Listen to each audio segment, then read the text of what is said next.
네, 그러면 네, 간단하게 자기소개부터 해주시겠어요? 네, 형제님부터 간단하게. 안녕하세요. 저는 나상엽이라고 하고요. 저희 옆에 있는 이 사람은 소개하시겠지만 저희 집사람, 저희 아내고 김인영입니다. 김인영. 그리고 제가 이렇게 평생에 참 고마워하고 있는 그런 귀한 자매님이십니다. 그리고 저는 그 디모데학교에서 학생들 가르치고 있고요. 국어 선생입니다. 그리고 저희 집에는 아들 둘, 여러분 같은 청년 아들 둘 있어서 저희들도 저희 아들들을 위해서 아들들의 특별히 결혼을 위해서 기도를 많이 하고 있습니다.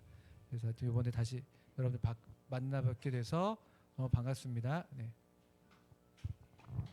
안녕하세요. 저도 나상엽 형제 아내 되는 김인영 자매입니다. 네, 저 아들은 나현우, 나현민. 이제 아직 대학교 아직 나이가 어리지만 저희도 이제 자녀들의 결혼에 대해서 이렇게 또다시 준비하는 마음이 있는데 이렇게 함께 배우게 되고 초청해 주셔서 감사합니다. 네. 이제 그 미리 사전 질문 그 구글 폼으로 받은 질문들에 대해서 좀 저희가 좀 정리를 해가지고 약간 중복되는 것들은 좀 모으고 이랬거든요. 그래서 아마 오늘 주신 거는 그런 카테고리랑 별개로 뭐 중복되면은 넘어갈 수도 있고 이제 짚고 넘어갈 수도 있는데 그런 부분은 양해 부탁드립니다. 바로 이제 질문해 볼게요. 이제 어 남자 청년들의 질문부터 할 건데요. 이제 첫 번째 질문은 합당한 배우자는 어떤 사람일까요? 또 합당한 배우자가 되려면 어떻게 해야 할까? 어떻게 해야 될까요? 이런 질문이었는데 이렇게 합당한 배우자 말씀에서 딱 뭔가 합당한 배우자가 된다 이런 거에 대해서 딱 바로 직결적으로 연결되는 거는 좀 어려웠던 것 같아서 네. 일단 질문이 이렇게 합당한지 잘 모르겠습니다. 어쨌든 합당한 배우자인데 저는 이제 아까 말씀에도 잠깐 언급한 한 거랑 연결된다고 생각하는데 그, 그 하나님을 기본적인 어떤 다른 것들은 그 개별 개인마다 좀 어떤 가치관의 차이가 있고 또 기준이 다르고 하니까 그런 것들은 개인의 어떤 면이 있다고 생각하지만 공통적으로 그리스도인이 결혼이라면은 하나님의 사랑을 저는 잘 받는 사람이면 좋겠다 싶어요. 그리고 그래서 하나님을 사랑하는 이런 어떤 사람. 이걸 좀 쉽게 말하면 우리 보통 뭐 헌신된 사람 이렇게 얘기하는데 헌신이 보통 근데 막 이렇게 뭔가 이렇게 겉으로 드러나는 것들을 많이 생각하는데 그 내적으로 하나님과 이런 사랑의 관계를 잘 맺고 누리고 있는 그런 사람이어야 되지 않을까. 그래서 그 삶의 어떤 기본적인 방향이나 가치관이 하나님을 위해서 그 삶이 드려지는 개인의 삶도 그렇고 결혼해서 이렇게 세우게 될 가정도 그렇게 드려지는 가정으로 그렇게 세우기를 바라는 그런 근본적인 어떤 가치관. 요거는 아주 중요한 양보할 수 없는 그런 면이라고 생각해요. 그것만 된다면 그게 이제 기본이죠. 그게 이제 가장 합당한 면이라고 생각해요. 나머지는 부수적으로는 여러분들 뭐 키 큰 사람을 원하시든 뭐 그건 알아서 하실 거고.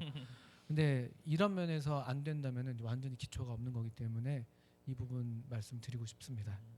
어떤 그리고 말씀에서 아무래도 그 결혼이라는 것은 그리스도와 교회에 대한 은유다라고 하셨으니까 아무래도 개인으로서 하나님과의 사랑을 많이 받고 이런 것도 중요하겠지만 어떤 교회에서 그런 사랑을 드러내는 것도 중요하다 이렇게 볼 수 있을까요? 아주 좋은 포인트십니다. 어떻게 맞습니다. 그래서 제가 이렇게 아까 이제 사랑은 이제 보통 이제 헌신 약간 이렇게 얘기한다면 쉽게 또 하나는 그 사랑이 실제로 어떻게 나타나냐면요 공동체예요. 공동체. 개인적으로도 물론 이제 골방에서 이렇게 사랑의 관계를 누릴 수도 있지만 이런 교회 안에서 그 사랑을 실제로 이제 나타내는 형제를 사랑하고 교회를 사랑하는 고르게 또 어떤 합당한 면에서 합당한 뭐 배우자 그런 것에서 여러분 생각하실 수 있는 좋은 포인트가 아닐까 생각이 듭니다. 아주 저희가 지금 짜고 하는 게 아닌데 야 이거 말씀을 놀랍네요. 집중해서 들었습니다. 네네. 그리고 결혼과 연애의 분별에 관한 책을 추천해 주세요. 책은 저희 집사람이 저랑 연애하기 전부터 엄청 이분은 하나 꽂히면 그냥 공부하는 스타일이시거든요. 그냥 책 쌓아놓고 공부하는 스타일이셔서. 또 서대문 청년회가 책 공부 이런 거 좋아하는 또 사람들이 또 있고 해가지고 네, 전 책을 좋아하는 사람은 아닌데 이제 제가 그 21살 전에 이렇게 기도 생활을 하면서 결혼도 같이 기도를 하고 싶더라고요. 그래서 이제 기도를 하고 있는데 또 그런 관심이 생기니까 이런 책들을 제가 이제 구원받은 지 얼마 안 됐을 때였기 때문에 그러면 교회에서는 사랑에 대해서 결혼에 대해서 뭐라고 말할까라는 게 되게 궁금했어요. 저는 교육을 받지 않고 구원받은 지 얼마 안 됐기 때문에 그래서 그때 이제 책을 찾아보다가 제가 이걸 20살 때 읽었는데 나는 너를 사랑하였다라는 월터 트루비시의 책이 있어요. 네, 다시 한번 말씀해 주시겠어요? 나는 너를 사랑하였다. 나는 너를 사랑하였다. 그런 책이 있었는데 이 책을 통해서 그러니까 저는 이제 사랑에 대한 그리스도인 사랑에 대한 기초 지식이 없었기 때문에 그 내용과 어떤 내용을 보면서 나도 이런 주님 안에서 이런 사랑이 무엇인지 알고 싶다, 기도하고 싶다라는 이렇게 동기 유발을 줬던 책이었습니다. 그리고 똑같은 저자인데, 네, 저자 이름이 뭐였죠? 월터 트러비시. 월터 트러비시? 네. 알겠습니다. 네, 나중에 사진 찍어서 네. 공유해드리도록 할게요. 나는 너와 결혼하였다. 이 두 번째 책은 네 똑같은 저자거든요. 근데 이걸 나는 한 여자를 사랑하였다. 나는 한 그리고 여자를 사랑하였다. 그다음에 나는 너와 결혼하였다. 나는 너와 이 결혼하였다. 두 책을 읽으면서 본격적으로 기도하고 싶은 마음이 생겼던 것 같아요. 네. 네, 감사합니다. 그리고 열정과 순결 이거는 엘리자베스 엘리엇인가 짐 엘리엇 아내의 가방이 책입니다. 가득 차 있습니다. 와, 그리고 저는 책을 좀 좋아하는 사람인데 아까 그리스도와 교회의 관계 이것에 대해서 문학적으로 잘 표현한 책이 여러분 잘 아시겠지만 신의 열애라는 책이 있어요. 신의 열애. 신의 열애. 이건 진 에드워드 아주 감동적인 책입니다. 이것도 한번 읽으시면 좋겠다 싶고 이 정도가 이제 가장 추천하는 책들인가요? 네. 그러면 그러네요. 나머지는 이제 제가 그렇죠. 리스트업을 해서 이따 스태프분들이 혹시 이거 가져가서 리스트업을 해주실 수 드릴 수도 있어요. 이따 또 마음에 들면. 그래서 이제 저희가 갈 길이 좀 멀기 때문에 이 책들 리스트는 또 눈에 불을 켜고 찾아보실 청년들이 많을 것 같습니다. 감사합니다. 이번 주제로 넘어갈 건데요. 이성교제에서 거절당한 또는 거절한 성도님과 또는 만났다가 헤어진 성도님과 교회 생활 함께 할 때 어떻게 하면 좋을까요? 좋은 지침이 있을까요? 입니다. 되게 좋은 질문인 것 같아요. 네, 좋은 질문. 아주 좋은 질문입니다. 예. 근데 이런 경우가 많잖아요. 많다기보다 덜어 있죠. 덜어 있습니다. 그리고 덜어 있는데요. 조금 어색하죠. 근데 그렇다고 갑자기 뭐 교회를 떠난다든지 그거는 잘못하는 거잖아요. 그래서 약간 어색하게 그냥 지내야죠. 뭐 어떡하겠어요. 좀 어색할 수밖에 없습니다. 어색할 수밖에. 근데 이제 그렇게 하면서 시간 좀 지나면서 약간의 이제 상처가 좀 아물기도 하고 저희 교회도 그런 경우 있어요. 서로 뭐 이렇게 하여튼 헤어졌는데 나중에 결혼해서 또 좀 교회 안에 다 있어. 그 사람들이 막 다. 근데 이제 다 성도에 합당한 예절이라는 게 있으니까 기본적으로. 그래서 어떤 그런 남녀 관계 그런 면에서 없지 않아 그런 좀 어색하고 좀 타격감이 없지 않겠지만 그 성도에 합당한 예절이라는 큰 틀에서 조금 시간 지나면서 성숙해지면서 그런 아픔들을 다 딛고 주님 안에서 또 좋은 그냥 그렇게 어려운 관계가 아닌 상태로 한 교회에서 지내고 있습니다. 좀 있어요. 예. 네, 어색하더라도 교회 하나됨을 해치지는 말자. 약간 이런 예. 느낌으로. 근데 뭐 약간 뭐 케이스가 좀 어떨지 모르겠지만 그렇게 해서 그렇게 지나갈 수 있는 경우도 있겠지만 너무 또 이제 타격이 큰 경우도 있을 수 있죠. 그럴 때도 있을 수 있겠죠. 네. 그럼 뭐 교회는 떠나지 마시고 막 보통은 어떤 경우가 있었냐면은 교회를 떠나는 경우가 제일 안타까운 경우가 있었고, 근데 이게 너무 한 교회 안에서 그게 좀 어려우면은 이제 교회를 좀 옮겨서 어쨌든 신앙생활을 그래도 해야 하는 경우가 약간 차선책으로 그렇게 했던 경우들이 있었던 것 같아요. 또 얼마나 힘들면 그랬겠나 싶죠. 또 예. 뭐 뚜렷한 좋은 지침을 드리기는 어렵고 그래서 잘 기도하면서 해나가는 수밖에 없는 것 같습니다. 예. 그러면은 교제를 시작할 때 서로의 분별이 다르면 끝인가요? 바로 끊어내는 게 성경적으로 맞는 건가요? 이렇게 질문했습니다. 분별이라는 게 어떤 부분인지는 모르겠는데 네. 이미 교제를 시작했다는 거는 나름대로 분별을 하고 이제 시작한 걸 텐데, 그렇죠? 근데 막상 이제 시작한다고 우리 시작합시다 해서 했는데 한두 번 만났는데 좀 아닌 것 같다, 이제 이런 어떤 느낌이 드는 경우 아니겠습니까? 이제 그럴 때 저는 아까도 얘기했지만 그 본인에게 있어서 그 가장 중요하게 여기는 그런 가치관들이 있잖아요.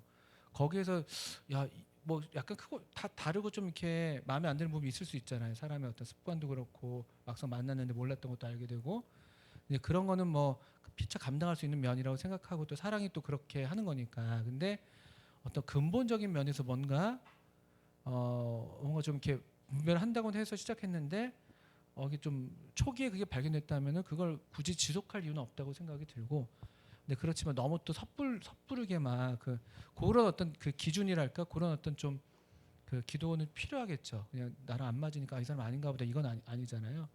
근데 그런 생각이 좀 들고, 근데 그렇지만 또 말씀드리고 싶은 것은 결혼 전까지는 어쨌든 자유한 상태라고 말씀드릴 수 있습니다. 그 결혼을 약속했기 때문에 그 사람에게 대해서 어떤 이런 그 배타적인 관계는 유지하는 게 맞지만, 결혼을 안 했기 때문에 결혼 전까지는 결혼 안 할 수 있는 자유가 또 있기도 합니다. 이제 그런 면도 있어서 그런 면에서 한번 말씀을 드릴 수 있겠다 싶고, 혹시 당신 이 부분 얘기할 수 있겠어요?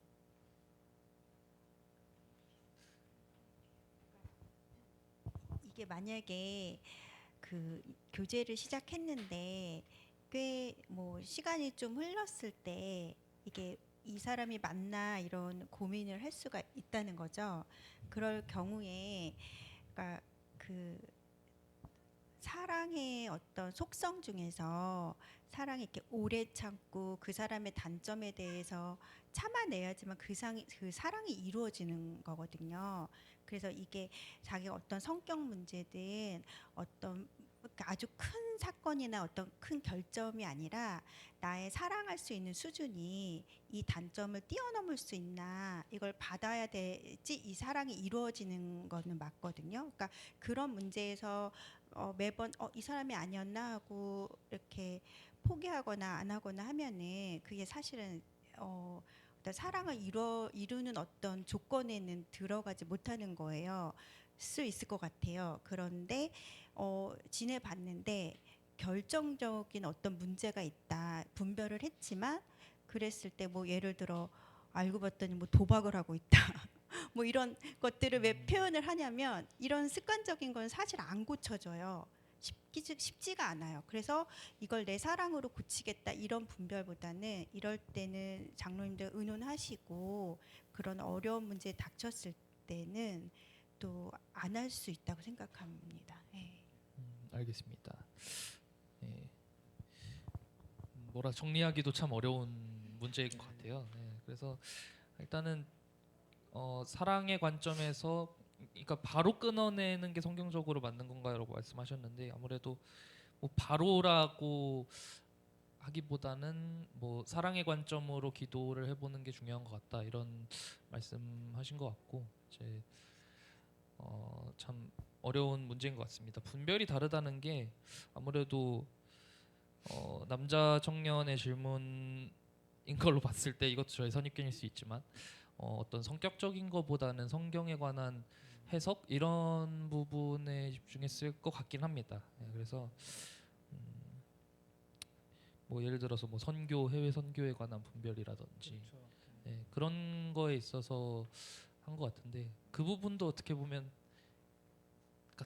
같은 맥락으로 볼 수 있을까요? 그러니까 아까 이제 그런 내 어떤 삶의 가치관과 기준과 방향이 있는데 그런 것에 대해서 일차적으로 분별했기 때문에 교제를 시작했겠지만 막상 만났는데 내가 이제 어떤 주님을 위해서 살고자 하는 그런 삶의 어떤 모양에 현저히 미치지 못한다고 판단이 되면 어떤 판단을 해야 되겠죠. 그걸 그냥 안고 내가 낮추는 방법도 있고 그것도 사랑일 수 있죠. 그리고 나쁘다 이런 건 아닌데 근데 그럼에도 나는 이 정도로서는 내가 이렇게 안 되겠다 싶으면 또 어떤 결정들을 해야 되겠죠. 그런 경우도. 그렇습니다. 뭐 분별에 관해서는 또 이후에 질문으로 해볼 수 있으니까 다음으로 넘어가도록 하겠습니다.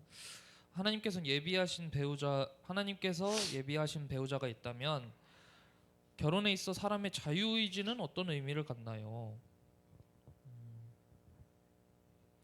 예비하신 배우자가 있을까요? 네. 네. 저희 집사람은 주님이 저를 위해서 예비하신 분이 맞는 것 같아요.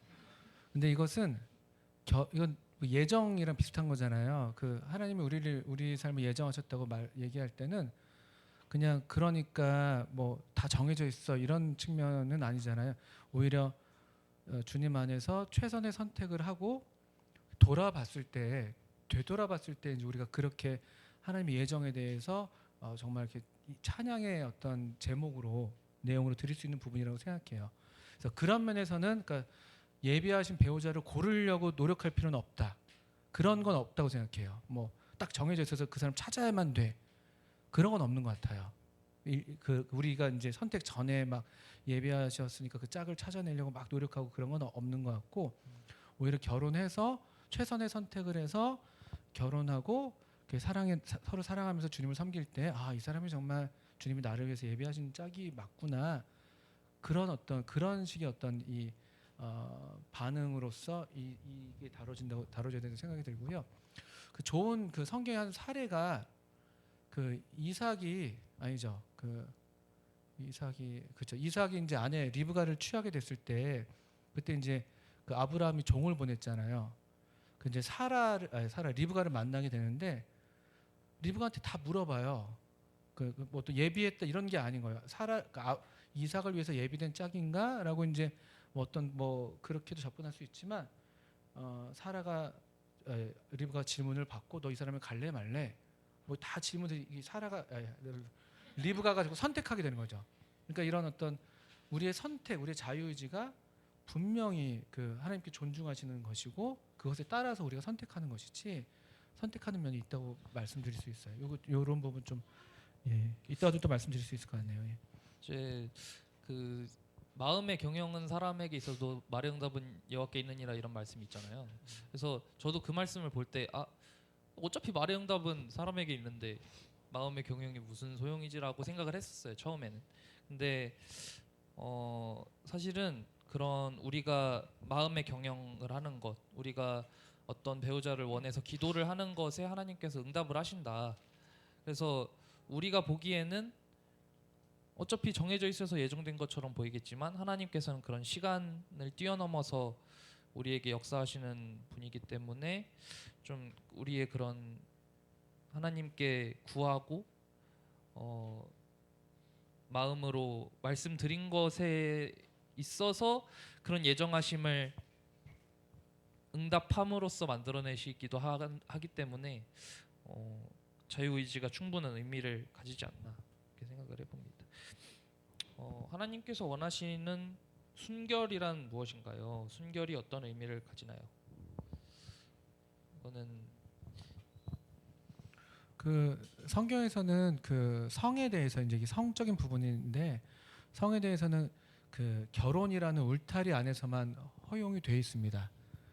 그러니까 이 성관계의 어떤 그 허용된 범위는 결혼 안에서만이에요. 이게 성경에서 가르치는 바입니다. 그래서 히브리서 13장 같은데 그 침소를 더럽히지 말며 혼인을 귀히 여기고 침소를 더럽히지 말며 이런 말씀이 있죠. 그리고 이제 간음이라는 죄에 대해서 많은 경계를 주고 계시고 이게 원론적인 이제 답변입니다. 그래서 이제 이게 이제 실제 현대적으로 어떻게 좀 적용이 될 수 있나 생각하면은 요즘에는 이 성관계 울타리를 결혼이라고 생각하지 않아요. 사랑이라고 얘기한단 말이에요. 사랑하면 다 될 수 있다고 생각하는데 그렇지 않습니다. 성경은 그렇게 가르치지 않습니다. 그래서 이런 부분에 대해서도 우리 형제 자매님들이 분명하게 이 기준을 이렇게 분명하게 갖고 계실 필요가 있다고 생각이 들어요. 특별히 또 이 성적인 부분에 있어서는 자매님들의 이런 어떤 마음의 정함 이런 것들이 실제 이 어떤 연애할 때 아주 중요하다고 생각을 합니다. 이따가도 뭐 충고할 수 있는 어떤 조언의 부분에 말씀드릴 수 있을 텐데 남자들은 이 성적인 어떤 충동에 있어서 대단히 연약합니다. 대단히 연약해요. 그래서 여성보다 훨씬 더 연약하죠. 훨씬 더 그런 면에서 뭐 연약이라고 말이 되나 하여튼 성적 충동이 훨씬 더 강하고 이제 그런 면이 있기 때문에 우리 자매님들이 특별히 이런 순결에 있어서는 결혼이라는 울타리를 반드시 지키려고 노력해 주실 필요가 있다. 그런 걸 많이 이제 자매님들 편에서 좀 생각을 먼저 하시면 좋다. 이런 좀 말씀도 겸해서 드릴 수 있겠습니다. 감사합니다. 다음 질문으로 넘어갈 건데요. 어떻게 이성 교제를 하면 좋다 하는 성경적 정의 혹은 성경적 만남 공식이 따로 있을까요? 공부 잘하시는 분 같아요. 공식을 추구하는 거 보니까 어떻게 하면 서로가 좋은 만남을 갖게 될까요? 이런 느낌인 것 같아요. 네. 요거는 저희 집사람이 공부 좋아하는 사람이거든요. 네. 실제로 잘했어요. 제가 알기로는 한번 당신이 저희가 연애를 5년 넘게 했거든요. 그러니까 이건 이제 분별이 다 끝나서 이제 교제 중에 있는 상황이잖아요. 그러니까 이게 만약에 빨리 곧 결혼할 대상인 거랑 좀 연애 기간이 1년 이상 되거나 하는 경우에 조금 다를 수도 있다고 좀 생각이 드는데 저희는 연애 기간이 처음부터 길 수 있다는 걸 예상하고 시작했기 때문에 굉장히 조심했던 게 저는 우리의 만남이 지루하거나 부끄럽지 않기를 정말 바랬어요. 처음부터. 그러면 그걸 어떻게 이뤄낼 수 있을까 했을 때 그러니까 먼저 성경 보고 기도하는 거 내 생활에서 그걸 아주 이렇게 규칙적으로 지켜내고 또 우리가 같이 만났을 때도 이게 먼저가 되면 좋겠다라는 생각을 해서 같이 만나면 이렇게 말씀 보고 또 기도하는 거 하게 기도를 꼭 기도하고 시작했고 또 어두운 데는 안 가기로 약속하고 뭐 만나서 무엇을 해야 될지도 이렇게 자주 만나지도 못했어요. 사실은 연애만 오래 했지 거의 한 달에 한 번에 만났거든요. 근데 어쨌든 거리가 있어서 그랬는데 만나면 무엇을 해야 될지도 미리 계획을 하는 게 우발적인 일들에 대해서 좀 보호를 받을 수도 있고 생산적으로 만날 수도 있어요. 그래서 그렇게 또 책도 같이 읽자고 약속하고 또 기도문도 같이 쓰고 전달하고 등등 아이디어가 많은데 이런 거를 실천하기로 약속하고 그 책이 있어요. 여기에는 그리스도인의 데이트가 여기에 실질적인 게 드러나 있고요. 그리고 순결한 연인이라는 책이 있거든요. 굉장히 얇은 책인데 옛날 책이에요. 근데 그 책은 그러니까 같이 보면 좋지만 어쨌든 순결한 데에서 자매들이 더 힘이 더 있기 때문에 그걸 제가 아주 반복해서 연애 내내 10번도 더 읽었던 것 같아요. 의지력을 줘요. 왜 이렇게 해야 되는지 자꾸 의지력을 주기 때문에 도움이 됐던 것 같아요. 공식은 아닙니다. 공식은 아닌데 어쨌든 그렇게 해서 계획을 좀 이 사람이 했었어요. 계획을 했었고 그래서 아까 좀 얘기했지만 제가 그 자매님을 많이 또 이렇게 좀 강조를 드렸던 이유는 자매님들이 어떤 좀 약간의 이런 그 기준이랄까 이런 것들이 좀 이렇게 있으면 이 형제들이 함부로 하기가 좀 어렵거든요. 저 좀 무서웠어요. 잘못 괜히 좀 이렇게 손잡고 싶고 막 그러잖아요. 근데 됐다가 괜히 우리 헤어져 이러면 이제 큰일 나잖아요. 약간 그런 느낌, 약간 그런 느낌이 오히려 좀 좋다 그런 생각을 좀 해요. 그 이제 저한테 좀 약간 또 좀 오랜 연애를 했어야 됐기 때문에 그런 것도 더 있었겠지만 그런 면에서 어쨌든 공식은 아니지만 뭔가 그런 그 만났을 때 뭘 할지를 그냥 계획 없이 만나면은 조금 이렇게 좀 비생산적인 경우가 많이 생길 수가 있으니까 할 수 있으면 좀 계획을 갖고 아까 얘기했지만 큐티 나눔 막 했었어요. 만나면 큐티 나눔하고 헤어질 때 기도하고. 그것도 이제 부작용은 뭐냐면 제가 좀 영적인 상태 어리니까 영적인 좀 상태가 좀 안 좋으면요 이제 잠수를 탔던 거죠. 이렇게 큐티 나누면 할 게 없어 막. 근데 막 하면 좀 부담되고요. 이제 어려서 그때 너무 어렸으니까 이제 그런 건 있어서 잘 하셔야 돼요. 네. 아, 네. 일단은 부끄럽지 않은 관계를 추구하셨고 그리고 약간 표현하자면 가장 친한 성도들 간의 관계를 구축하려고 하셨던 것 같아요. 뭔가 그러지 잘하네. 마세요. 그러지 마세요. 이제 그러지 마시고 이제 어떻게 보면은 가장 친한 성도들끼리 하는 걸 하려고 하셨던 것 같고 그래서 그리고 만나는 목적을 잘 계획해서 우발적이거나 충동적인 행동을 방지하고 또 조심스러운 것이 낫다 이렇게 답변을 해주신 것 같습니다. 자, 요즘 보면 선을 보고 만나는 경우가 가장 많은 것 같은데 선으로 만나는 것 외에도 교제가 이루어지려면 어떻게 해야 할까요? 이거는 알아서 하라고 할까요? 혹시 말씀하시? 요즘 선으로도 가장 많이 만나시나 보죠 여전히. 근데 저희는 선 보는 건 아니었거든요. 저희는 그냥 공동체 안에서 이렇게 청년회 하면서 자연스럽게 이제 호감들이 생기잖아요. 호감들이 생기고 그 호감 가운데 이제 기도하면서 이제 분별을 했던 것이고 그렇게 해서 이렇게 서로 이제 마음들이 이렇게 표현됐던 부분인데 근데 그렇다고 제가 직접적으로 막 연애해라 이렇게 말씀드린 건 아닙니다. 저희 사례는 그랬는데 저희가 그럼에도 이제 보통 저희 교회는 어떻게 가이드를 하냐면은 호감이 당연히 있을 수 있잖아요. 그리고 기도하면서 이제 이렇게 아무게 이것도 선의 범위에 들어가는지 모르겠네요. 그러면은 이제 그 청년이 이제 뭐 청년을 인도하는 이 형제님들에게 와서 아무개 자매를 위해서 기도하고 있다. 아무개 형제를 기도하고 있다. 그렇게 해서 이제 한번 찔러 보는 거죠. 그래서 괜찮은 것 같아 하면 이제 만남을 주선하면 자연스럽게 이제 그렇게 되고.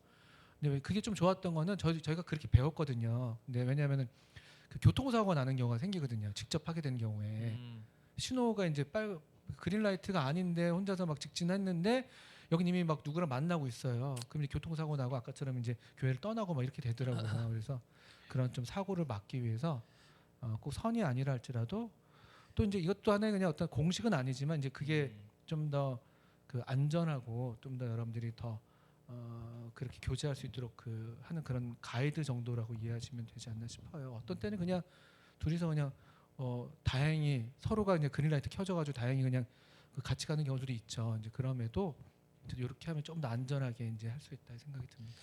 그러면은 좀 뒤에 있는 질문인데 비슷한 맥락 같아서 자매가 형제보다 먼저 교제를 신청해도 되나요? 그럼요. 그리고 그렇죠. 근데 좀 이렇게 자매님들은 아까도 얘기했지만 약간 도도한 느낌이 좋아요. 제가 볼 때는. 사실이에요. 형제님들 왜 웃어요? 저 정말이거든요. 사실 그게 그렇기 때문에 너무 또 이렇게 그거를 그렇게 할 수는 있지만 형제들은 그걸 또 만약 그런 어떤 그런 일이 벌어졌다면은 자매의 자존심을 또 지켜줄 필요가 있죠. 마치 자매가 먼저 막 해볼래 하고 좋아하는 그렇게 해주면 안 되죠. 오히려 그럼에도 그때 형제는 또 자매의 자존심을 딱 세워줄 수 있으면은 더 좋은 모양이 되겠다 싶어요. 먼저 할 수 있다고 생각합니다. 그리고 교제하게 된다면 장로 형제님들께 알려야 하는 건가요? 네, 그것도 그러라는 법은 없지만 그렇게 하시는 게 여러분의 안전을 위해서 좋더라고요. 저희는 사실 좀 이렇게 저희 얘기 좀 드려서 죄송한데 저는 이제 서로 먼저 시작했어요. 사실은 둘이 이제 그린라이트가 켜졌어요. 어쨌든 호감이 통해 버린 거죠. 그래서 각자가 기도하고 시작을 했는데 저는 그때 어려서 잘 지혜가 없었는데 이 사람은 계속 우리의 관계에 대해서 아까 이제 청년회 인도하시는 분께 말씀을 드리고 싶어 했고 저는 그런 개념이 없었어요. 워낙에 제가 어렵기 때문에 내가 좋으면 됐지 뭐 이 정도였는데 근데 다행히 그래도 그 주님이 도우셔서 이제 길지 않은 시간 내에 이제 말씀을 드리게 됐고 그래서 필요한 도움들을 많이 받았어요. 도움을 이게 어떤 허락을 구하는 게 아니라 필요한 도움을 얻기 위한 거거든요. 그래서 그런 연애를 하면서 어려운 시간들이 덜어 있었는데 그때 이제 그 어른들이 이제 도와주셔서 연애도 좀 유지가 그래도 되고 또 그렇게 됐던 것 같아서 이거는 여러분의 행복을 위해서 그 장로님이 됐든 아니면 청년을 인도하시는 분이 됐든 이렇게 말씀을 드리면 필요한 도움들을 때마다 좀 받을 수 있다. 하다못해 밥이라도 사주시잖아요. 네, 저희는 안 사주셨었어요 그때. 그쵸? 저희가 샀어요 그때. 사드렸어. 그래서 이제 다음 질문이 이제 이런 질문들을 생각하다가 아예 시작도 못하고 이어지지도 못하는 상황이 많은 것 같은데 어떤 식으로의 교제 시작을 추천하시나요? 였는데 이것도 어느 정도 답변이 됐다고 볼 수 있는 것 같습니다. 네. 그리고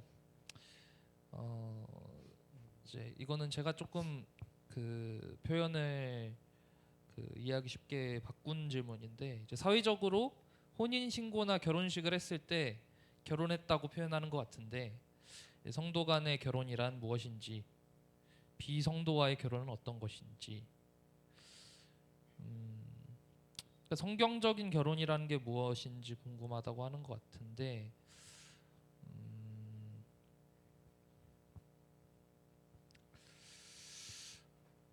일단 이 부분은 혹시 책을 추천해 주실 수 있을까요? 네, 좀 일단 요 아까 저도 이제 뭐 말씀 시간에 이런 부분을 어느 정도 드렸다고 생각이 드는데 아까 나는 너와 결혼하였다. 그 책은 정말 고전입니다. 고전. 실제로 오래된 책이기도 한데 제가 정말 책 많이 읽었거든요. 저희가 근데 가장 추천하는 책은 나는 너와 결혼하였다예요. 거기에 이 부분이 잘 나타난다고 생각해요. 특별히 결혼식의 의미가 상당히 중요합니다. 결혼의 의미가. 그러니까 이제 사회적으로도 혼인신고나 결혼한다는 건 결혼식 하는 거는 대단히 중요합니다. 이게 일종의 이 하나의 꼭지점이에요. 결혼. 남자가 부모를 떠나는 것, 배우자들이 부모를 떠나 결혼하고 둘이 합하는 것, 사랑하는 것, 성실한 사랑을 하고 한 몸을 이루게 되는 것. 이렇게 이 세 꼭지점이 딱 만났을 때 가장 온전하고 아름다운 가정을 이루게 되는 거기 때문에 아주 중요합니다. 그리고 이제 비성도와의 결혼이 어떤 것이냐는 질문이 있는데 사실은 성도와 비성도와는 결혼할 수 없습니다. 성경의 분명한 가르침이에요. 명시적인 가르침입니다. 고린도후서 6장 14절에 믿지 않는 자와 멍에를 같이 하지 말라는 말씀에 이어서 이 남녀 간의 관계가 이제 거기에 또 이어서 나오는 말씀인데 그리고 또 고린도전서 7장에서도 그 재혼에 대한 가르침이지만 그 주님 안에서 재혼하게 될 경우에 배우자랑 사별하는 경우죠. 그럴 땐 주님 안에서 결혼해라 이렇게 되어 있어요. 주님 안에서만. 그래서 성도와 비성도 간의 결혼은 애당초 그냥 성립이 안 됩니다. 그냥 그건 그 자체로 이제 불순종이 돼요. 그래서 어떤 것인지라고 할 땐 그냥 그것은 불순종이다 이렇게 대답을 할 수 있을 것 같습니다. 여기에 대해서는 전혀 양보할 수 없습니다. 전혀 양보할 수 없고 그리고 고린도서 7장에서도 아까 좀 중요한 그 말씀인데 자기가 원하는 대로 결혼할 수 있다고 돼 있어요. 자기가 원하는 대로 어떤 막 정해진 누군가가 있다기보다는 원하는 대로 할 수 있는데 그런데 주님 안에서만 해라 이렇게 돼 있는 거거든요. 이제 그런 것도 참고가 되겠다 싶습니다. 스드메 같은 물질적인 준비 말고 성경적인 결혼 준비란 무엇인지라는 질문도 있거든요. 스드메가 스튜디오 드레스 메이크업. 나 매가 뭔지 몰랐네. 네, 말씀하시죠. 물질적인 스드메는 중요한 건 아니고 이제 물질적인 준비보다 성경적인 결혼 준비라는 게 뭔지를 물어본 것 같아요. 그 요즘에 결혼식을 되게 화려하게 하는 게 되게 유행이잖아요. 근데 이제 아무리 화려하게 하셔도 10년 뒤에 돌아보면 다 촌스러운 거예요. 그래서 모든 결혼식은 지나고 보면 다 촌스럽거든요. 정말 저도 예쁘게 한 줄 알았는데 여기 노란 꽃을 꽂고 했더라고요. 그래서 요즘에 생각하면 아주 이상하잖아요. 그러니까 근데 그래서 그렇게 예쁘게 해도 지나고 보면 예쁜 결혼식이 계속 유행이 바뀌기 때문에 그래서 여기에 돈을 많이 쓰는 건 전 좀 아깝다고 생각하고 저희는 그래서 정말 싸게 했어요. 이거에 대해서는. 그런데 그래서 성경적인 결혼에 대해서 정말 그런 결혼 생활이라 이런 거를 준비하시려면 둘이 잘 책 많이 읽으시고 성경 읽으시면 정말 내실 있게 준비하실 수 있을 것 같고 음. 그 결혼식에 돈을 많이 쓰느니 저라면 전자제품을 좋은 걸 살 것 같아요. 그건 10년은 쓰는데 결혼식은 1년이면 유행이 바뀝니다. 네. 네. 저도 너무 공감하는데 그러니까 결혼식 준비 제가 아까 결혼하면 결혼식을 많이 떠올리더라고요. 결혼식. 근데 결혼식은 정말 아무것도 아니에요. 근데 결혼 이후의 삶이 진짜 삶이니까 이제 그런 걸 오히려 준비하는 그게 아까 이제 그런 서로 가치관을 공유한다든지 어떻게 우리가 결혼해서 어떤 가정을 꾸릴 것인지 또 어떻게 우리가 가정으로서 주님을 섬기면 좋을지 이런 것들을 많이 얘기하고 이런 것들이 오히려 성경적인 결혼 준비에 뭐 그나마 가깝다고 할 수 있을까요? 그리고 둘의 어떤 준비도 있지만 개별적으로 개인적으로도 이제 뭐 남자는 남자로서 여자는 여자로서 준비할 어떤 그런 면들이 또 있겠다 생각이 들어요. 서로의 어떤 아까 가장 친한 성도 간의 관계를 구축하는 것처럼 약간 서로 간의 신앙, 믿음, 사랑을 좀 자라나게 하는 그런 관계를 구축하는 게 결혼 준비다 이렇게 볼 수 있겠네요. 자 다음 엄청, 질문 야, 넘어가겠습니다. 희한하네요.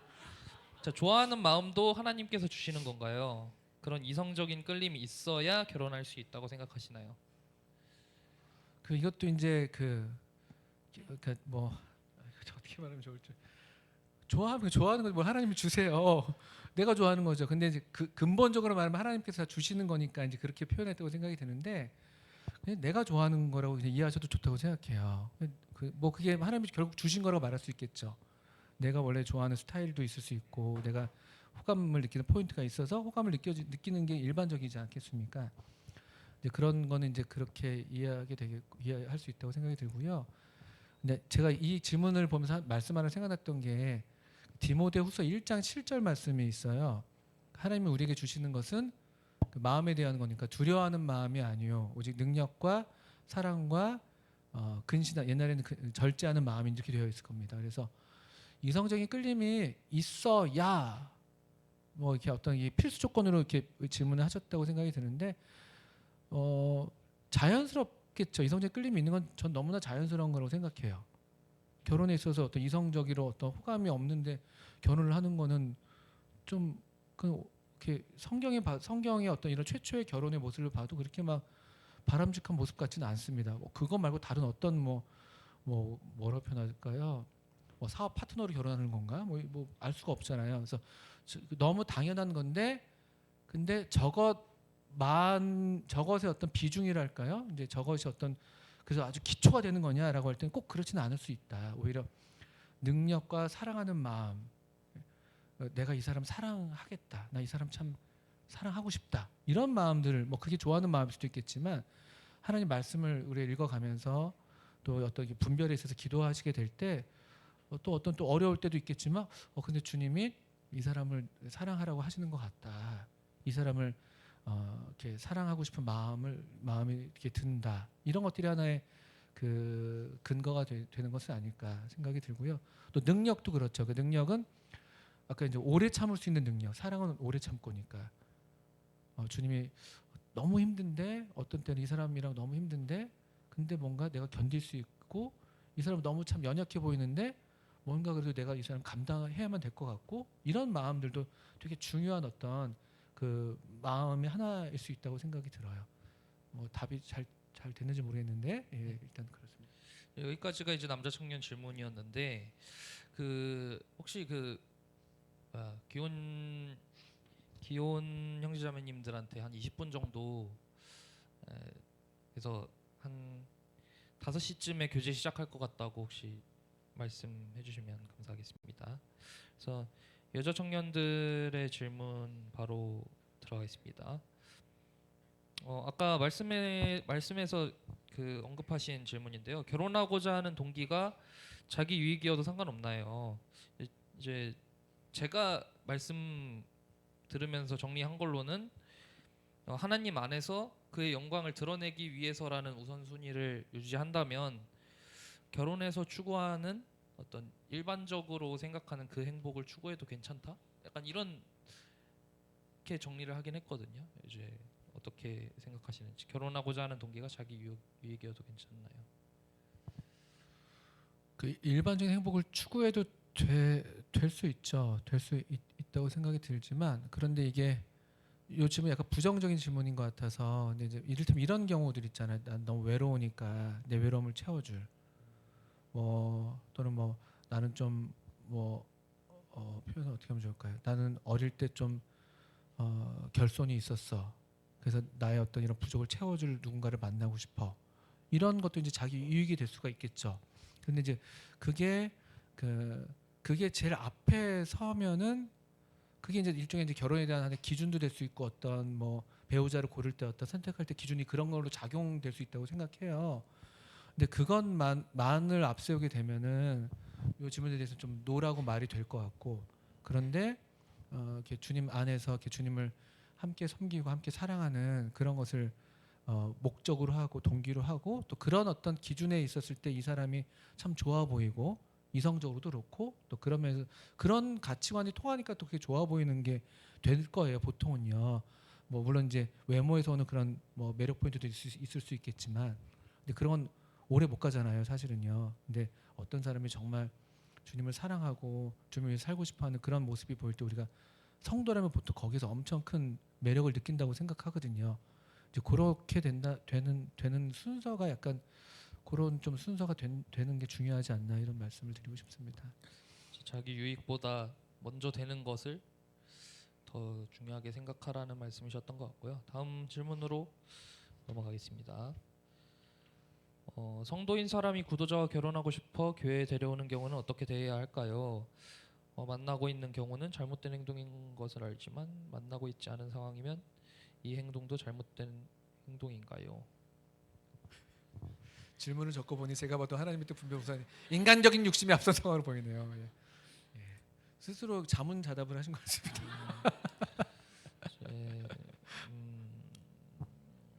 그렇습니다. 그냥 그렇게 넘어갈까요? 네. 네, 그렇게 넘어가도록 하겠습니다.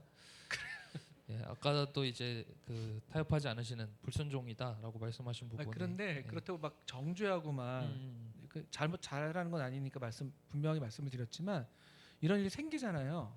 실제로 일어나는 일이기 때문에 분명히 가르쳐요. 이 상태에선 결혼할 수 없다.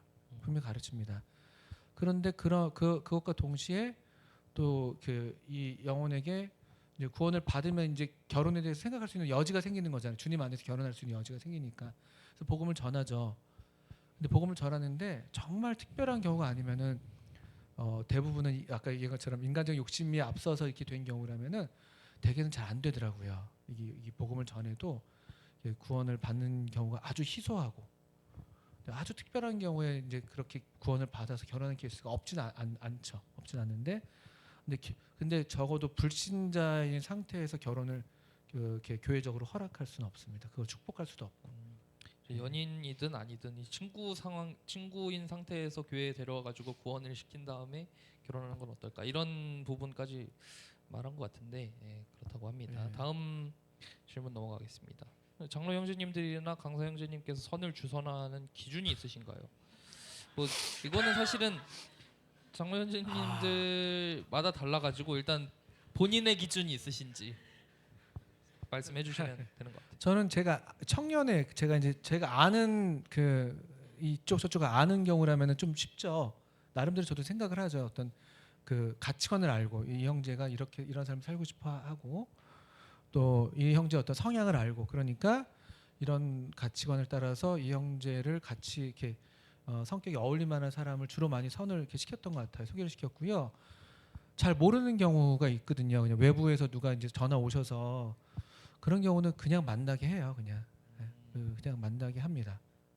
그런 경우는 물어는 보죠. 물어는 보는데 이만저만한 성도님 있다고 소개가 들어왔는데 만나 볼래 이렇게 물어보면은 이제 당사자가 이제 그 대충의 얘기를 듣고 그냥 판단하더라고요. 그래서 싫어요 이런 경우도 있고 한번 만나볼게요 이런 경우도 있는데 요즘에 좀 이렇게 타율이 좋지는 않습니다. 제가 사실은 약간 이런 얘가 약간 안일한 태도가 있었던 것 같아요. 조금 더 신경 써야 되는데.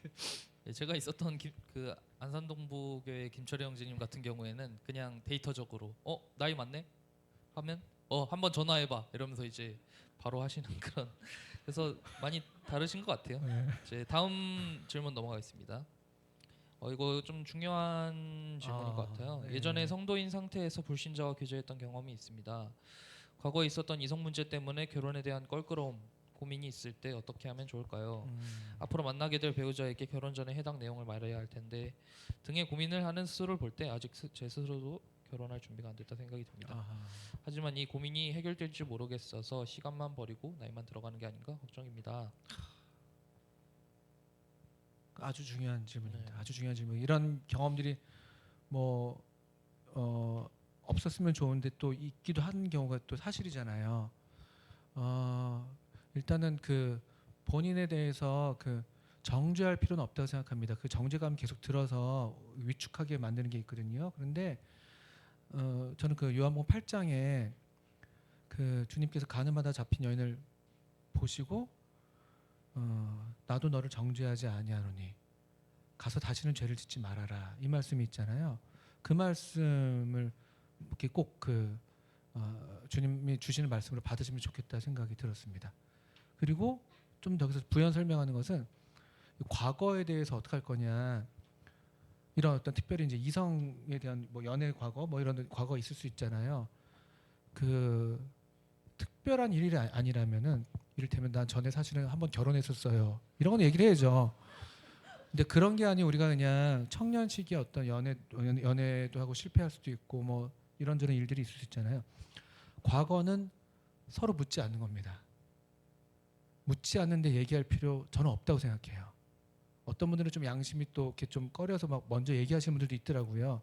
근데 실제로 그게 그 과거가 이 현재의 결혼이나 또 미래 그 함께 살아갈 그 삶에 별 도움은 안 되는 것 같아요. 솔직히 보면은 그게 이제 오히려 연약해질 때 그게 큰 시험으로 작용하는 때가 있죠. 연약하지 않을 때 물론 내 배우자는 참 나한테 진실해 이렇게 뭐 좋게 받을 수도 있겠지만 저는 대체로 그건 권하지 않습니다. 과거를 일부러 얘기할 필요도 없고 묻지도 마세요. 묻지도 마세요. 그리고 보통 남자들은 형제들은 여자의 과거는 절대 묻지 않는 겁니다. 그걸 명심하세요. 그거에 대해서 자유로운 남자는 아무도 없어요.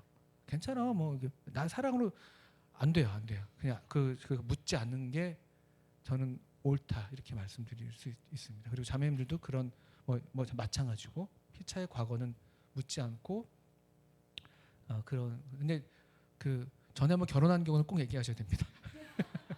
예, 이 정도 말씀드리겠습니다. 이제 혹시 더 붙이는 얘기 있어요? 이 부분에 대해서?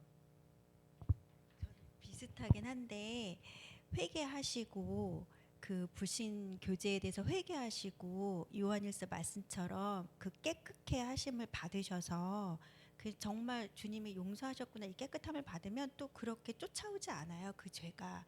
그러니까 이거를 계속 자기가 내가 잘못했어 이렇게 하는 거랑 정말 주님 앞에 가져가서 이걸 회개한 거랑 좀 다르거든요. 회개를 받으면 주님 또 이 문제를 이렇게 사단이 괴롭히게 자기 자신을 두지 마시고 새롭게 주님 제가 그런 잘못을 했으니까 더 주님 앞에 잘할게요. 주님 위해 살게요. 그런 배우자 만날게요. 이렇게 기도드리면 주님이 힘을 주실 것 같습니다. 이제 굉장히 그 은유적으로만 말해서 굳이 이제 제가 높아심에 한 번 더 찌르는 느낌으로 말씀드리자면 이제 혹시 이런 혼전 아까 말씀 잠깐 나왔던 혼전 순결에 관해서도 같은 입장이신? 네, 저는 그렇게 생각해요. 결혼한 게 아니라면은 결혼한 적이 있었던 게 아니라면은 과거에 대해서는 저는 뭐 일부러 말은 안 해도 된다. 피차가 그런 생각합니다. 알겠습니다. 다음 질문 넘어가도록 하겠습니다. 가정이 중요한가요? 교회가 중요한가요? 교회를 섬기느라 가정이 뒷전이 된다면 어쩔 수 없는 건지 그래도 가정을 먼저 돌봐야 하는지 문득 궁금합니다. 아하. 가정과 교회가 이제 분리된 지금 일단 저게 문제인 것 같아요. 일단 저게 분리가 된 게 일단 근본적인 문제다. 가정으로 함께 교회를 섬기는 이런 어떤 이런 개념 여기 좀 있어야 된다고 생각해요. 그리고 이제 이런 일들이 이런 뭐 약간의 이제 고민들 저도 들어본 것 같아요. 우리 뭐 형제님들이 주님 이렇게 여러 교회 봉사할 일들이 있는데 가정에 필요가 있는데 막 그걸 못 하고 막 이런 거 우리 있잖아요. 뭐 그런 것들 좀 염두에 둔다면은 그 어떻게 얘기하면 좋을까요? 서로의 배우자들은 그 남편이든 아내든 내 배우자가 주님을 위해서 살아야 된다는 일단 그런 가치관은 이게 있어야 된다고 생각해요. 그게 안 될 때 이제 이런 갈등이 뭐 있어도 이제 생기는 건 맞긴 맞지만 일단 그게 하나 있어야 된다고 생각합니다. 내 아내가 주님을 위해서 살아야 될 그런 사람이고 내 남편이 주님을 위해서 살아야 될 사람이다. 이런 이제 그게 하나 필요하다고 생각이 들고 이제 그럼에도 불구하고 어떤 이제 일반적인 면에서 그런 또 가치를 따라서 이제 서로 이제 내어주는 거죠. 서로를 내어준 주님께 내어주는 그게 교회의 어떤 봉사가 될 수도 있겠지만 그럼에도 불구하고 근데 또 이제 남편과 아내 또 일차적인 부르심은 또 서로에게 있는 거잖아요. 또 어떤 때는 정말 이렇게 그 나만이 채워야 되는 어떤 이런 그 배우자의 필요가 있을 수 있거든요. 이제 그럴 때 어떤 그런 상황이 왔을 때는 그 우선순위가 저는 여기 있다고 생각해요. 교회의 필요는 내가 아니어도 또 채울 수 있는 면들이 있죠. 그렇다고 우리가 뒷전 놓으라는 게 아닙니다. 기본적으로 우리가 주님을 위해서 교회를 위해서 우리의 삶이 드려져야 되는데 어떤 가정에 특수한 상황들이 생겼을 때 또 가정이 함께 주님을 섬기다가도 어떤 그 나만이 할 수 있는 그런 필요들이 발생했을 때는 당연히 거기가 우선이 돼야 된다. 그렇게 좀 말씀을 드릴 수 있다고 생각이 들고요.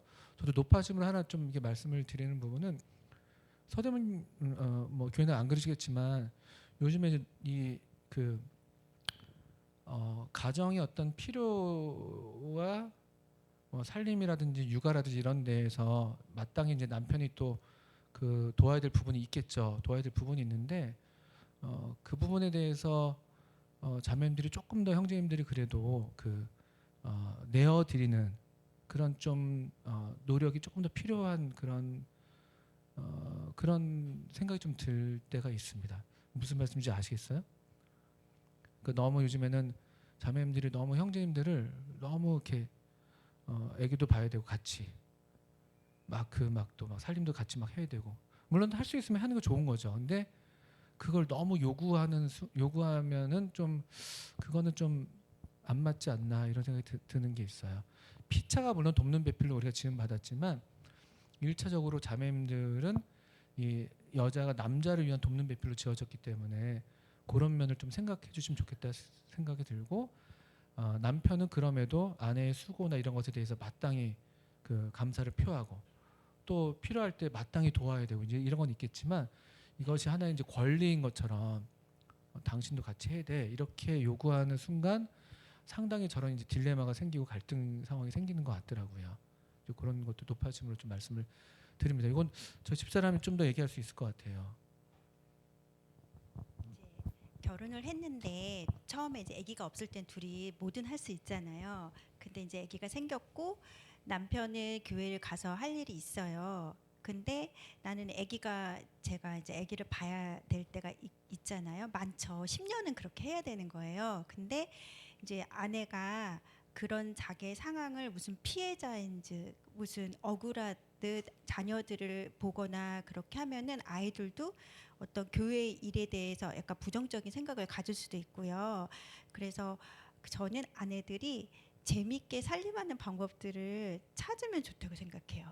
되게 많아요. 그런 것들도. 그래서 그런 걸 찾고 또 이제 아빠랑 같이 우리가 같이 갈 수 없는 어떤 행사에 갈 수 없는 상황이 됐다면 아이들하고 저하고 재밌게 할 수 있는 일이 뭐가 있을까 이런 게 생산적으로 찾으셔서 그렇게 하면 좋다고 생각해요. 그래서 그 남편이 교회에서 어떤 영적인 일을 해서 또 그 시간을 보내서 남편이 마음에 영적으로 채워질 때 그게 다시 아내를 사랑할 힘으로 돌아와서 우리 가족의 선순환이 되는 거예요. 근데 나는 오늘 우리 아이 키우는 게 너무 힘들어. 그래서 남편을 오늘 꼭 집에 놔둬야겠어 하고 결심했어요. 그러면 남편도 하다 보니까 이게 자잘구라는 일이기 때문에 집안일이랑 아기 키우는 게 쉽진 않아요. 근데 같이 다운될 수도 있어요. 그게.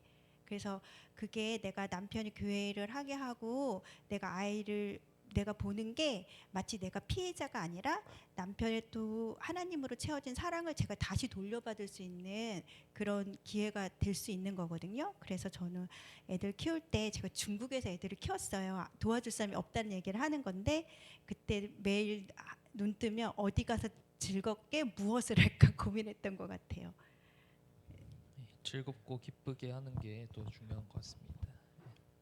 이제 지금부터가 좀 이제 굵직한 키워드가 들어있는 질문들인데요. 다음 질문은 기도입니다. 결혼 기도에서 배우자를 볼 때 어떤 면모를 중요히 보는 것이 옳을지. 어른들은 다 보지 말라고도 하시고 인성을 본다고도 하시는데 그것이 결혼의 기준이 될 수 있나? 뭐 이런 궁금하다고 합니다. 어떤 면모를 중요하게 봐야 할까요? 아까 말씀하신 바로는 이제 어떻게 보면 성도로서 봤을 때 뭐 멋있게 예쁘게 보이는 것, 아름답게 보이는 것 이게 중요하다고 말씀하신 것 같긴 한데 신앙도 보면 안 되나요? 신앙 배경, 외모.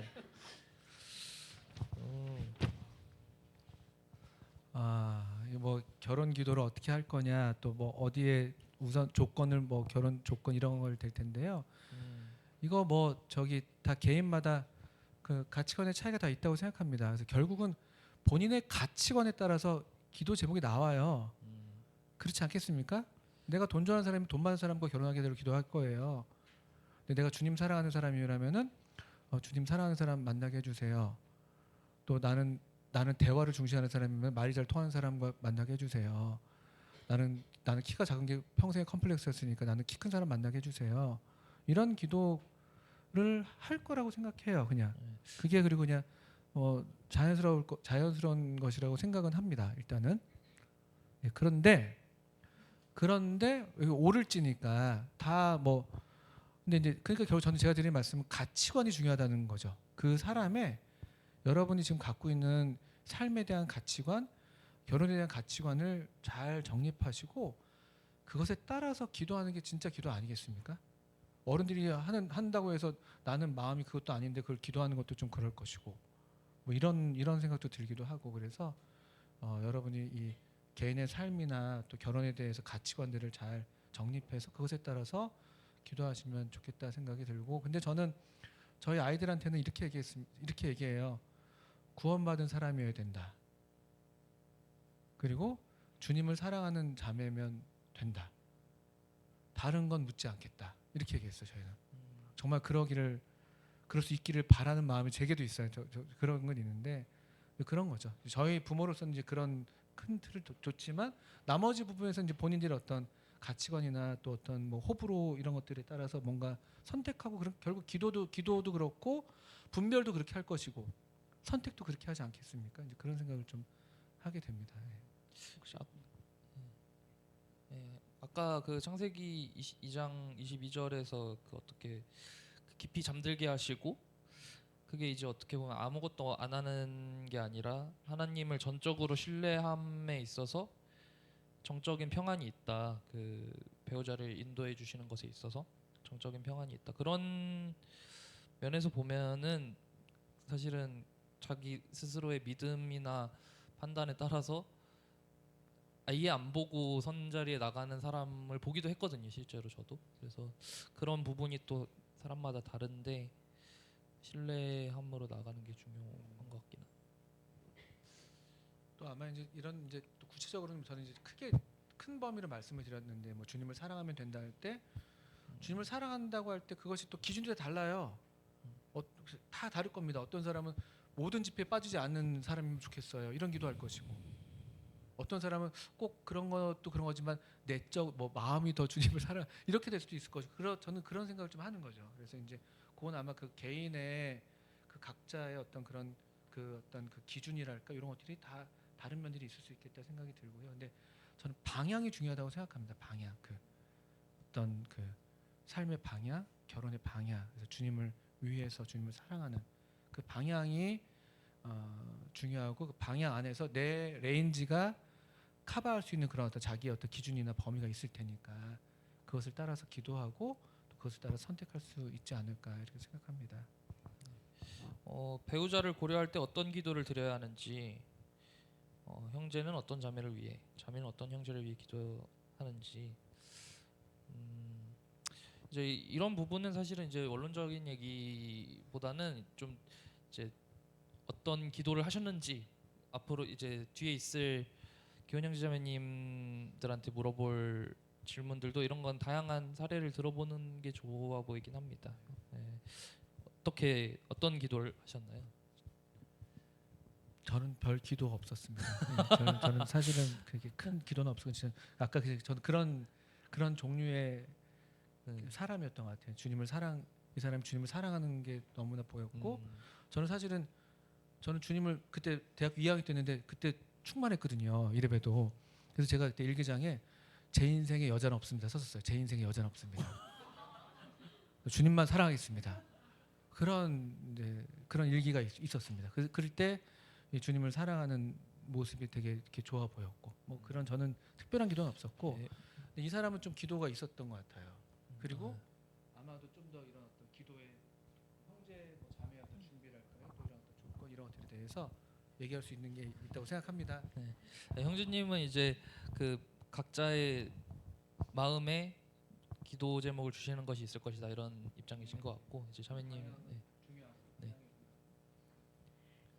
기도를 하다 보니까 기도 제목이 바뀌잖아요. 그러니까 저도 처음에 여기서 어떻게 기도하냐고 이렇게 물어봤을 때 먼저 자신이 원하는 배우상을 기도를 하시고 진짜로 하셔야 돼요. 그냥 그걸 써놓고 갖고 있다든가 이런 기도는 아니거든요. 그러니까 진짜 기도를 하셨을 때 성령님이 그 기도 제목에 대해서 수정해 주시고 고쳐 주실 거예요. 이렇게 기도가 바뀌어 가실 거예요. 그래서 그런 방법으로 기도를 했을 때 저는 참 이거 어렵죠. 하나님 저는 제가 최선의 사람을 찾는 눈이 없습니다. 이렇게 기도했어요.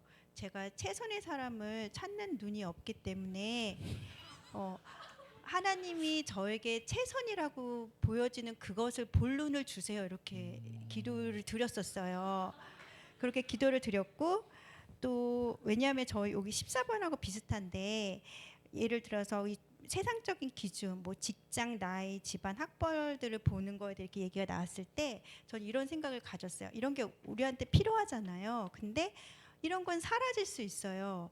나이가 젊어 보였는데 병들어서 늙어 보일 수도 있고 그 집안이 좋아서 갔는데 망할 수도 있고 부자인 줄 알았는데 빚이 많은 집일 수도 있고 정말 이건 알 수가 없어요.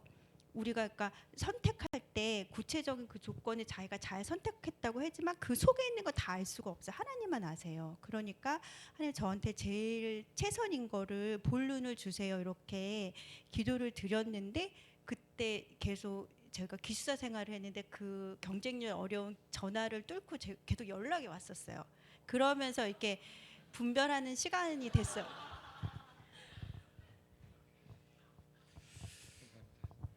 감사합니다. 그래서 다음 저 질문 있었죠. 그 혹시 특정한 사람을 찍어서 누군가 특정한 사람을 찍어서 기도하는 것은 어떻게 생각하시는지. 뭐 일종의 표적 기도, 화살 기도 막 이런 거군요. 당연히 그렇게 기도할 수 있겠죠. 그 사람이 좋은데 그 사람을 위해서 기도하는 거는 너무나 자연스러운 거 아닐까요? 표적 기도. 그래서 이렇게 주님 저 그 사람이 참 좋아 보이는데 그 좋은 이유가 뭐 있겠죠. 그런 여러 이제 기준들이나 내 가치관이 작동돼서 호감이 생겼으니까 주님 뜻이면은 저 사람을 제게 주십시오. 이산지를 내게 주소서 이렇게 기도할 수 있겠죠. 예. 저는 그거는 뭐 너무 자연스러운 기도라고 생각합니다. 그리고 그런 이 사람이 그런 기도를 했었던 걸로 저는 알고 있어요. 자, 네, 그러니까 팩트 체크해 보겠습니다. 네, 아니 괜찮아요. 기도할 때 제가 그러니까 기도를 하시는 게 정말 중요하다 저는 생각하는 게 제가 이제 기도를 하다가 저희 남편에 대해 호감이 생겼어요. 그래서 제가 선교 집회를 갔다 와서 교제 전인데 제가 나상엽 형제랑 중국에 가게 해주세요 이렇게 기도를 했어요. 그때 근데 그 기도를 그냥 스물 살의 아이의 기도니까 주님이 어떻게 받을지 모르지만 주님이 너무 기뻐하시면서 제 생각이에요. 주님이 너무 기뻐하시면서 그때부터 연락이 막 왔어요. 그러니까 상황을 여신 걸 제가 봤는데 어쨌든 결국 주님이 인도하셔서 저희가 선교까지는 아니지만 중국에 4년 가서 살면서 중국 성도님과 교제는 하면서 지내고 왔거든요. 그러니까 주님께서 저는 표적급 기도를 하든 다수로 기도를 하든 기도하는 걸 좋아하신다고 생각해요.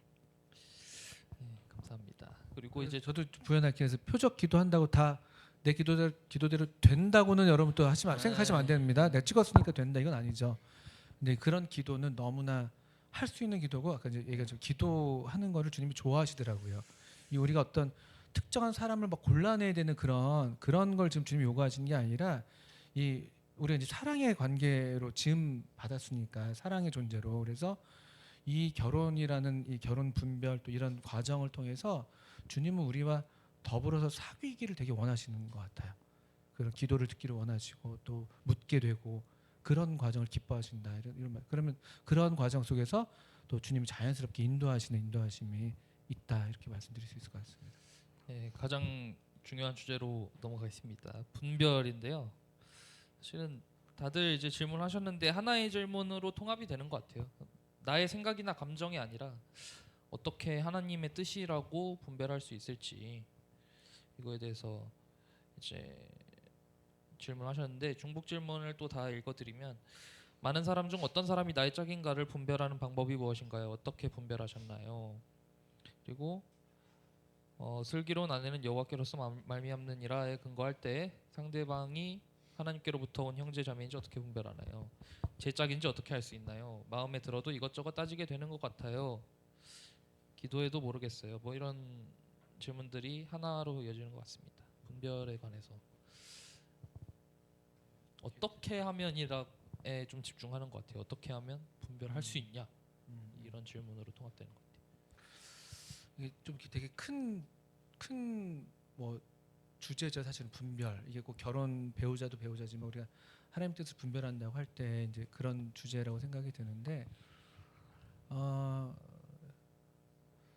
그 아까도 잠깐 말씀드렸지만 어떤 하나님 특정한 한 사람을 좀 이렇게 준비해 놓고 그 사람을 찾아내는 어떤 그런 이해는 저는 하지 않습니다. 그런 이해는 하지 않고 하나님의 뜻이라고 할 때 그것이 이 사람이다. 결국 이 사람이다라는 어떤 결과로 나오는 것이겠지만 그것이 하나님이 이 사람을 정해 놨기 때문에 이 사람이다라기보다는 그 하나님께서 우리 마음에 말씀을 통해서 저는 용기를 주신다고 생각해요. 아까 이제 능력과 사랑과 절제하는 마음인데 우리 그런 이제 막 그 뭐죠 아까 그런 두려움도 있고 이 사람인가 아닌가 막 이런 두려움도 있고 호감은 있는데 정말 맞을까 이런 거 있을 텐데 1차적으로는 이제 그 사람에 대해서 어떤 그런 하나님 말씀으로 그 기도와 말씀 가운데에서 주님께서 말씀으로 용기를 주신다고 생각해요. 저는 그래서 또 다른 질문이 있었는데 하나님 뜻이라고 했는데 헤어지는 경우도 있단 말이에요. 그러면 이건 뭐냐? 그럼 하나님 뜻이 아닌 거냐? 뭐 내가 잘못 분별한 거냐 이런 얘기도 할 수가 있는데 저는 이게 그래서 결정적인 어떤 하나님의 뜻이라기보다는 뭐 처음에 시작할 때 이 사람으로 분별이 됐어요. 그래서 시작할 수 있죠. 근데 그게 이 사람이 다라는 이렇게 이해를 그렇게 할 수 있지만 사실은 그 순간에 하나님 말씀으로 시작할 수 있는 용기를 주셨다고 생각해요. 하나님 말씀으로. 근데 지내다 보면은 또 여러 위기를 만나죠. 위기를 만날 때 물론 이런 근원의 어떤 시작점에서 우리가 이 사람이 내게 주신 하나님께서 내게 준 사람으로 내가 분별했었지라고 해서 힘을 얻을 수도 있고 또는 그때 계속 하나님 말씀과 기도 가운데 또 주님의 어떤 용기를 계속 주셨을 때 그 하나님의 뜻이 계속 유지된다고 볼 수가 있는 것이죠. 한 번의 결정으로서 선택으로서 모든 게 그냥 딱 오케이로 끝나는 것도 아니고 근데 매 순간 어떤 순간순간 계속 그런 면에서 하나님의 뜻을 계속 분별하는 과정은 계속 이어진다고 생각해요. 그럴 때 하나님으로부터 용기를 얻지 못하고 또는 어떤 때 내가 생각하기에는 내 범위에 내가 내 어떤 레인지 카파를 넘어서는 어떤 상황이라고 생각하면은 그게 중간에 결렬되는 거겠죠. 중간에 결렬되는 것이고. 근데 그럼에도 또 그때 주님께서 계속 말씀으로 힘을 주시고 용기를 주시고 정말 사랑하기 힘든데 어떤 때는 사랑을 오래 참고라는 말씀이 마음에 와 닿아서 또 한 번 또 이 사람을 용서할 수 있게도 만들고 이렇게 해서 우리가 그 뜻을 계속 분별 내지는 유지 또 그래서 어떤 그런 최종적인 어떤 그 어떤 결과 이렇게 이어지는 게 아닌가 생각이 들어서 그런 말씀을 좀 드립니다. 그래서 어떤 확정적인 어떤 한 사람에 대한 그 어떤 뜻을 이렇게 이런 걸 우리 보통 저 질문이지 그런 거라고 생각이 드는데 물론 그렇게 되지 결국 선택해야 되니까. 근데 그 선택은 결국 하나님 말씀을 통해서 우리 마음에 주시는 그런 용기와 그런 격려. 그게 어떤 뭐 내가 좋아하니까 나 이 사람 좋아하니까 말씀 보니까 막 와다 그런 거일 수도 있겠지만 어떻든 간에 그걸 선택하는 거예요. 자기가 선택하는 거죠. 그리고 선택에 대해서 그 자기가 책임을 지는 거예요. 그래서 그렇게 저는 이해를 갖고 있고 제가 하나 그 이게 이해가 도움이 될지 모르겠지만 창세기 아까 그 리브가 이야기 시간이 좀 길어서 죄송한데 창세기 24장 한 말씀만 좀 보시면 이게 되게 좋은 하나의 이제 그 예인데 이런 원리가 좀 나타나는 것 같아서 말씀을 드립니다. 창세기 24장에 이 아브라함의 종은 기도를 했어요. 이렇게 저렇게 어떤 조건들을 놓고 막 기도했죠. 사실은요. 기도한 게 있었습니다. 24장 38절에 이제 그 아브라함이 이 종에게 명했던 것이죠. 내 아버지의 집, 내 족속에게로 가서 내 아들을 위하여 내 아내를 택하라 하시기로 내가 내 주인에게 여쭈되 혹 여자가 나를 따르지 아니하며 어찌하리까 한즉. 그러니까 나는 택했어. 그러니까 이 엘리멜렉 종은 하나님께서 이 사람이 우리 주인의 아들의 아내로 인도하신 것 같아라고 이제 분별이 된 건데 그런데 여자는 따르지 않을 수도 있다는 거예요. 이런 가능성이 하나 지금 이 얘기가 되고 있고 그다음에 44절을 보시면 그의 대답이 당신은 마시라 내가 또 당신의 낙타를 위하여 기르리라 하면 그 여자는 여호와께서 내 주인의 아들을 위하여 정하여 주신 자가 되리이다. 그러니까 이 여자가 노할 수 있는 그런 가능성도 열려 있고 또 그러면서 또 이 본인의 기도 가운데는 어떤 기도를 통해서 그 낙타에까지 물을 주는 것으로 보여지면은 정한 분으로 알겠습니다. 또 이렇게 기도하는 기도가 있고 그래서 이런 식의 어떤 그런 분별 이런 열린 어떤 그 가능성 속에서 하나님의 뜻을 이렇게 분별해 나가는 근데 그러면서도 거기는 항상 여지가 있을 수 있는 거죠. 아닐 수도 있어요. 근데 하나님 뜻이 아니라는 게 아니라 뭔가 그냥 선택이 잘못됐다든지 또는 내가 그걸 유지해 나갈 수 없게 되는 어떤 상황이 될 수도 있고 이런 면이 있다고 생각이 들고 근데 48절에 보면 내 주인의 아브라함의 하나님 여호와께서 나를 바른 길로 인도하셨다. 이렇게 이제 그 어떤 이 종은 간증할 수 있었던 것이죠. 이런 모든 정황을 따라서 본인의 기도와 또 기도에 대한 어떤 응답으로서의 그 리브가의 어떤 행한 것, 또 리브가의 어떤 반응, 뭐 이런 것들을 두루 봤을 때 하나님께서 바른 길로 인도하셨다라고 이제 분별이 될 수 있었던 것 같아요. 그런데 이것에 대해서도 결국 또 56절을 보시면 그 사람이 그들에게 이르되 나를 만류하지 마소서 여호와께서 내게 형통한 길을 주셨으니 나를 보내어 내 주인에게로 돌아가게 하소서 이렇게 서둘러서 돌아가기를 원합니다. 이제 리브가를 데리고 근데 57절에 그들이 이르되 우리가 소녀를 불러 그에게 물으리라 하고 리브가를 불러 그에게 이르되 네가 이 사람과 함께 가려느냐 그가 대답하되 가겠나이다.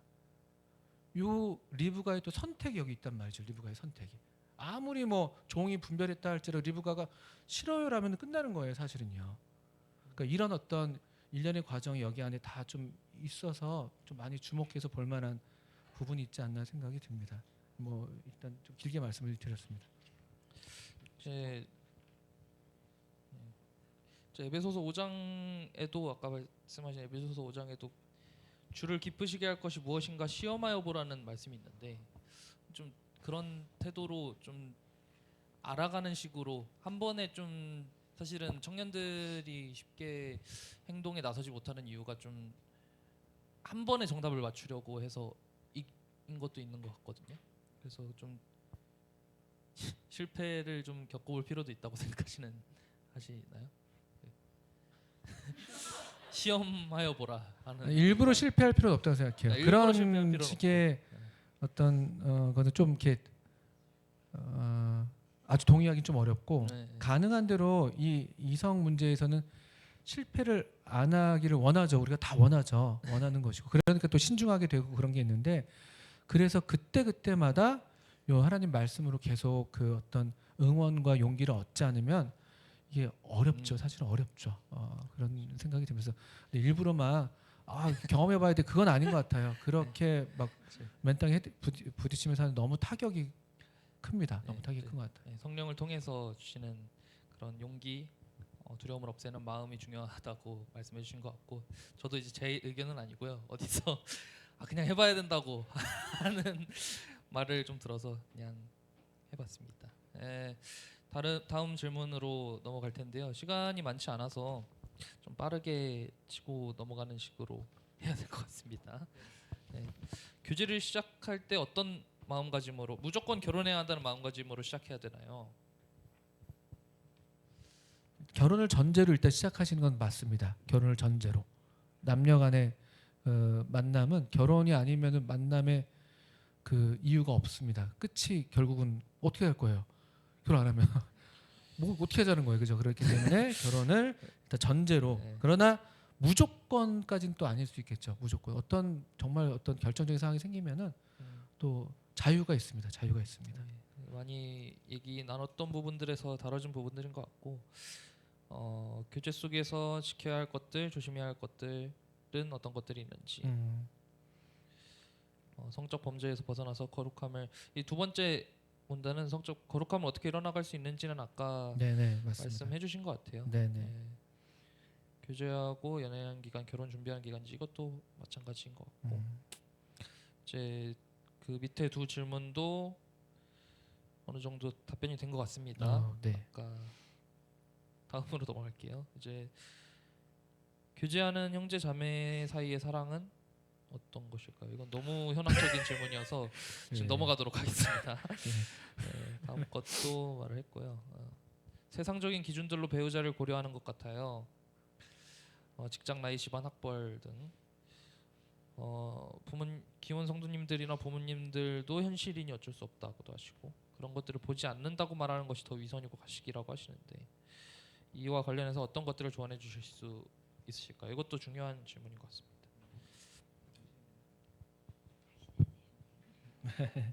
저는 이것도 어떤 딱 그 뭐 이렇게 이것이 옳고 저것이 그르다 이렇게 말할 수 없다고 아까도 드렸던 답변의 범위에 있다고 생각이 드는 게요. 그 본인의 가치관이죠, 가치관. 예를 들면 나는 뭐 어느 정도 이상의 그 학벌이 있으면 좋겠어. 그러면 그게 기준이 되는 거예요, 그냥 사실은요. 그리고 실제적으로 아까 이제 중매를 한다거나 할 때에도 그런 것들을 알게 되면 그런 것에 또 맞춰서 또 소개를 하게 되는 경우거든요. 그래서 이것은 본인이 감당할 수 있는 범위를 본인이 좀 이렇게 솔직하게 그냥 갖고 있는 거는 크게 잘못됐다고 생각하지는 않습니다. 근데 본인의 믿음이 나는 이런 거 다 상관없어. 그럼 또 상관없이 할 수 있는 것이고, 근데 나는 그래도 키는 170 이상은 돼야 되면 좋겠어. 나는 그래도 뭐 이런 거는 또 그대로 또 그 본인의 기준이 되니까 그 본인에게는 그게 유효하게 이제 작동되는 거니까요. 근데 이런 기준이 근데 절대적이진 않겠죠. 또 어떤 시간이 지나면서 경험들을 해나가면서 이게 이 기준이 나한테 전에 굉장히 컸었는데 별거 아니네 그럴 수도 있겠고 또는 어떤 사람 만났는데 모든 기준이 허물어지는 그런 놀라운 기적 같은 일을 경험할 수도 있는 거 아니겠습니까? 그냥 별 생각 없이 나갔다가 그럴 수도 있는 거니까 이게 어떤 절대적인 건 아니다 이런 생각을 말씀드리고 자기 범위를 자기의 솔직한 그런 범위 안에서 하실 수 있다 생각이 듭니다. 네, 다음 질문으로 넘어갈 텐데요. 사적 감정이 없는 이성 간에 개인적으로 묵상을 주고받는 행위에 대해서 어떻게 생각하시는지 궁금합니다. 뭐 개인톡으로 묵상 주고받고 이런 거 말하는 것 같은데 그리고 오늘 들어온 질문 중에도 감정이 없는 이성과 둘이서 이상형 얘기 등을 해도 되는 것일까요? 뭐 이런 질문들이 들어왔는데 제가 너무 재밌네요. 어제 이제 형제님한테 이제 질문하기로 이런 거는 어떻게 보면 깻잎 논쟁 같은 거라고 봐도 되겠냐, 깻잎 떼줘도 되냐, 약간 이런 걸로 봐도 되겠냐고 하셨는데 비슷하다고 생각하시죠? 네, 그래서 그런 부분은 사실은 이제 그 그 뒤에 있을 청년 혼성 자유교제에서 가볍게 아이스 브레이킹으로 다뤄봐도 괜찮은 주제라고 생각합니다. 좀 진지하게 다루기에는 조금 묵상을 겐톡으로 묵상 주고받는 거 이거 괜찮은 거냐? 약간 이렇게 되는 것 같아서 그런 거 나눠봐도 좋을 것 같습니다. 그리고 오늘 들어온 질문 중에 성도의 교제와 이성 교제의 차이는 성도를 사랑함과 이성을 사랑함의 차이는 무엇일까요? 사실 오늘 말씀하신 거에 따르면은 이성을 사랑하는 거에 있어서도 성도를 사랑하는 것을 기반으로 관계가 구축되는 게 바람직하다 이런 식으로 말씀하신 거죠. 네. 이성의 사랑이 저기 뭘 의미하는지 모르겠지만 그냥 딱 드는 생각은 성도의 사랑은 모두를 사랑할 수 있어요. 근데 그 이성의 사랑은 아주 독점적이고 배타적입니다. 그건 나눌 수 없는 건 큰 차이가 있다고 생각이 들고요. 또 성도의 사랑은 뭐 또 쉽게 생각이 나는 건 굳이 막 스킨십을 안 해도 되잖아요. 근데 이성의 사랑은 굉장히 스킨십을 추구하게 되는 것도 큰 차이가 있다고 생각이 들죠. 이제 그런 종류의 차이가 먼저 머릿속에 떠오릅니다. 일단. 예. 그리고 마지막으로 어른들이 항상 준비가 되었을 때 결혼을 하라고 하셨는데 준비가 된 상태가 어떤 상태인가요? 아, 뭐가 준비된 거냐? 그래서 저희가 이제 부모로서 근데 저도 이제 아들들이 있다 보니까 어떻게 준비를 다 할 수 있을까 싶어요. 저도 애들을 키워보니까 그래서 그냥 건전하게 교회 잘 다니고 잘 지내다가 네 이렇게 인도하시면 할 수 있지 이렇게 우리의 어떤 연약함이 다 해결되는 어떤 시점이 있는 건 아니잖아요. 그래서 너무 그 기준을 높이 세우면 너무 만나기도 어렵고 어떻게 준비를 다 하겠습니까? 그래서 저는 저희가 그렇게 만나서 그런지 막 좀 다 사람마다 다른데 뭐 직장이 다 있어야 한다. 막 이렇게 하면 너무 결혼이 힘들잖아요. 그래서 또 결혼해서 직장을 얻을 수도 있지 않을까요? 그러니까 조금 기준을 좀 낮추는 것도 괜찮다. 그래서 저희 남편도 직장이 있어서 결혼했는데 결혼하자마자 직장을 그만뒀는데 그러니까 다른 진로를 바꾸겠다고 그럴 수도 있고 그러니까 그걸 너무 철칙으로 세우면 너무 힘들 것 같아요. 어디에 있든 부르셨을 때 순종할 수 있는 마음가짐이 어떻게 보면은 그 준비라고 볼 수 있을까요? 그러면은 그런 걸 합시다. 준비 네. 언제 준비가 됐는지 이런 거는 모른다. 근데 이렇게 준비는 다 돼서 결혼하는 경우는 아무도 없는 것 같아요. 네. 그런 거를 애당초 생각하는 것 자체가 좀 약간 넌센스라고 생각해요. 최소한의 준비도 준비이겠지만 그냥 어쨌든 그런 무료 보통 얘는 뭐 집이 있어야 되니 직장이 있어야 되니 뭐 이런 것들은 뭐 개인마다 이제 그것도 가치관에 따라서 하시는 게 부분이라고 생각이 듭니다. 뭐 부모님께서 준비가 됐을 때 결혼해라라고 말씀하시면은 아직 제가 준비가 안 됐다고 보시는 거잖아요. 부모님께서 아하. 그런 부분에서라면 어. 어떻게 보면 순종하는 게 맞는 걸까요? 그런 느낌으로 볼 수도 있을 것 같거든요. 준비가 됐을 때 결혼해라라는 말이 나오는 것 자체가 나한테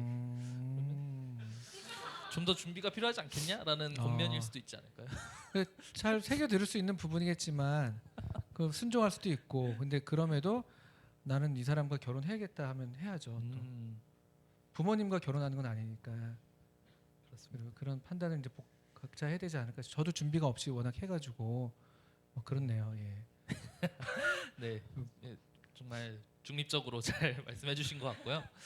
그래서 더 고민하는 게 결국에 뭔가 원칙을 세워서 고민 없이 이렇게 행동할 수 있게 되는 것 자체가 어떤 하나님의 사랑의 원리에 좀 위배되는 것 같고 결국에 끊임없이 주님 안에서 말씀 안에서 고민하는 게 하나님께서 주신 그런 명령인 것 같습니다. 예, 그럼 이걸로 이제 Q&A 시간 마치도록 하겠고요. 기혼 성도님들 너무 기다리게 해서 죄송하니까 너무 빠르게 죄송합니다. 준비해서 조별로 나눠지는 것으로 하겠습니다. 공지 드릴 거예요. 예, 공지대로 그 장소대로 바로 가주시면 좋겠고요. 빠르게 화장실 같은 것도 빠르게 들려서